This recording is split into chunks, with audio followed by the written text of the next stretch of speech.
HSC 2025 batch তোমাদের আর কিছুক্ষণটা পর কিন্তু রেজাল্ট প্রকাশিত করা হবে। তোমরা কিভাবে মোবাইলের মাধ্যমে সবার আগে মার্কশিট সহ তোমাদের রেজাল্টটি দেখবে, এমনকি নাম্বার সহ রেজাল্টটি দেখবে, সেটাই কিন্তু তোমাদেরকে আজকে জানিয়ে দেবো।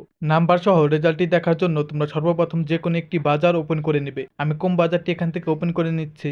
এখান থেকে সার্চ করবে ই বোর্ড রেজাল্ট। এটা লিখে সার্চ করলে এডুকেশন বোর্ড বাংলাদেশ নামে যে একটি ওয়েবসাইট আসবে, সেই ওয়েবসাইটে তোমরা প্রবেশ করবে। ওয়েবসাইট লিঙ্ক আমি ডিসক্রিপশন বক্সে দিয়ে দেবো, তোমরা সেখানে ক্লিক করে রেজাল্টটি দেখতে পারবে।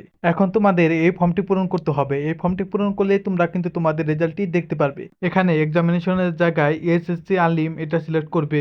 আর যদি ভোকেশনালের হয়ে থাকো তাহলে এসএসসি ভোকেশনাল এটা সিলেক্ট করবে। আর যদি বিএম শাখার হয়ে থাকো তাহলে এসএসসি বিএম এটা সিলেক্ট করবে। আমি যেহেতু সাধারণ শিক্ষার্থী তাই আমি এসএসসি আলিম এটা সিলেক্ট করে দেবো। এরপরে ইয়ার এখানে তোমরা 2025 এটা সিলেক্ট করে দেবে। এরপরে বোর্ড, তুমি যে বোর্ড থেকে পরীক্ষা দিয়েছো সেটা সিলেক্ট করে দেবে। এরপরে তোমাদের রোল নাম্বার এবং রেজিস্ট্রেশন নাম্বারটি এখানে বসিয়ে নিতে হবে। রুল এবং রেজিস্ট্রেশন বসানোর পরে এখানে একটি সাধারণ অঙ্ক থাকবে, এই অঙ্কের ফলাফলটি এখানে লিখে দিতে হবে।